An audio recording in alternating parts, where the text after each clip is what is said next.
Assalamualaikum dan salam sejahtera kepada rakan-rakan trader di luar sana. Kami dari tim Nusantara Global Network yang menyediakan servis payment agent pelbagai broker akan berkongsi analisa teknikal Nasdaq dan juga Dow Jones. Okay, sebelum tu, kawan-kawan boleh follow semua platform media rasmi Nusantara Global Network untuk mengetahui update terkini berkenaan dengan kontes, promosi bonus dan juga rebate sehingga 35 US. So kita terus kepada chart hari ini 21 hari bulan 7 tahun 2026, hari Selasa, hari kedua dagangan dalam minggu ini. So kalau kita nak recap balik analisa lepas untuk Nasdaq dan juga Dow Jones yang berada di depan korang di layar di skrin korang. Ini adalah Nasdaq US Tech 100 Cash. Okey, ini adalah time frame 1 jam. Korang tengok pop. Ini adalah candle setiap 1 jam yang telah terbentuk, yang mana pada analisa lepas apa yang berlaku saya ada bagi tahu yang berlaku solid breakout dan kita target untuk kita nak sell zone ini. Sebab apa? Zone ini masih lagi fresh. Bukan malang, sayang dia tak sampai sebab dia terhenti di sini. Okey. Dia terhenti di sini. Di sini dia buat satu zone.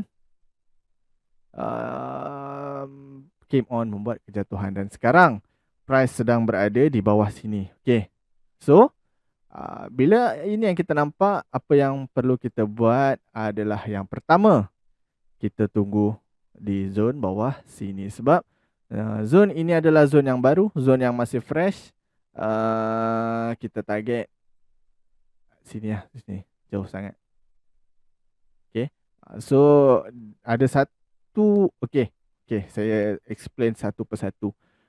First, apa yang kita nampak? Kita nampak kejatuhan yang berlaku. Price keep on membuat kejatuhan dan dia terhenti di sini. Dia membuat retracement, naik turun dan di sini dia telah berlaku breakout. Okay. Mana. Okay lah. So di sini sepatutnya apa yang dia buat adalah dia membuat new high. Tetapi apa yang dia buat, dia membuat satu new low ke bawah sini. Dan supposedly apa yang dia akan buat seterusnya adalah perjalanan downtrend yang akan berlaku selepas perjalanan ini. So dia dah penat, dia dah puas berehat, and then dia akan teruskan perjalanan dia up. Tapi sebelum itu dia kena datang balik zone atas sini, zone yang dia breakout. And then bila dia dah masuk ke dalam zone, barulah dia akan berjalan meneruskan dia punya perjalanan. Okey, korang kena ingat satu benda, jika zone ini breakout, so zone ini adalah zone untuk re-entry buy. So saya dah ulang banyak kali, sepatutnya korang kena faham dan keep on follow dia punya pergerakan harga ke mana dia nak pergi. Okey. And then itu cerita di Nasdaq. So get ready untuk letak sell limit pada paras harga 28894, 28940. So get ready dalam zone, layer sikit sampailah atas. Okay. And then kita nak tengok di US 30. Di US 30 memang zone yang cantik. Dia datang, cok masuk dan dia running sampai bawah.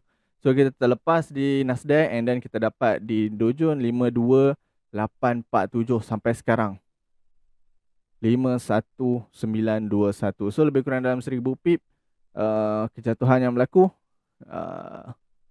Bukan 1000 ni, lebih ni. So banyak profit. Mungkin ada yang close pada 200 pip, 100 pip, 300 pip. Tapi siapa yang hold sampai bawah, dia dapatlah rasa manis-manis itu. Okay. So adakah kita akan lawan trend dia? Jawapan dia adalah tidak. Sebab kita akan follow dia punya pergerakan, dia punya harga, dia punya jangan lawan. Itu je saya nak cakap. Jangan lawan. Apa yang dia buat, apa yang dia tunjuk, apa yang dia bagi hint, itulah yang kita follow untuk kita nak bertahan dalam market. Okay. Sebab apa? Kita bukan market maker, kita bukan market mover. So kita hanya follow je pergerakan harga. Kalau dia buat downtrend, kita cari zone yang tertinggi untuk kita nak sell. Kalau dia buat uptrend, kita cari zone yang terendah untuk kita nak buy. Okay, so di sini dia dah break. Alright, so kita nampak daripada atas sini dia dah membuat new low and then dia naik buat retracement dan sekarang dia buat new low. Di sini ada satu zone yang cantik untuk kita nak re-entry sell. Cumanya zone ini agak besar. Kalau korang nak layer lah jarak-jarak sikit dengan lot yang paling kecil untuk nak dapatkan entry manis-manis itu. Okay, so okay, kita tengok Okay, kita tengok di sini. Untuk Dow Jones, dia tak ada satu perjalanan yang panjang. Perjalanan dia adalah naik turun, naik turun, naik turun. So setiap breakout yang berlaku, setiap new high yang berlaku akan ada retracement. Sama juga macam ni. New low yang berlaku akan ada retracement. New low yang berlaku akan ada retracement dan new low yang berlaku akan ada retracement. So pertamanya di mana dia akan singgah? Zone yang pertama adalah zone ini dia akan singgah. Okay, so jika zone ini dia singgah, dia terus membuat new low, korang boleh hold position itu sampailah rasa cukup. Tapi kalau zone ini dia singgah, dia membuat retracement dan dia tak buat new low, korang kena close dulu once dah sampai pada support di bawah sini ataupun dah cukup close. Sebab kemungkinan yang dia akan cari zone resistance di atas sini itu ada.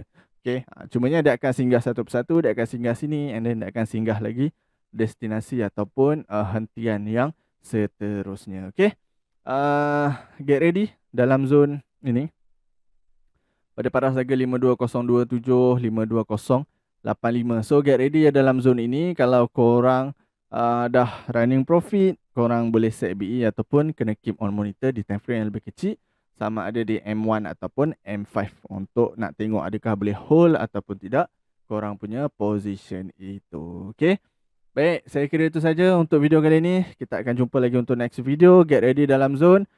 Pastikan layer secara berhemah. Tengok korang punya equity banyak mana, mampu bertahan ke tidak, ataupun kira berapa banyak yang korang sanggup untuk nak riskkan korang punya equity tu.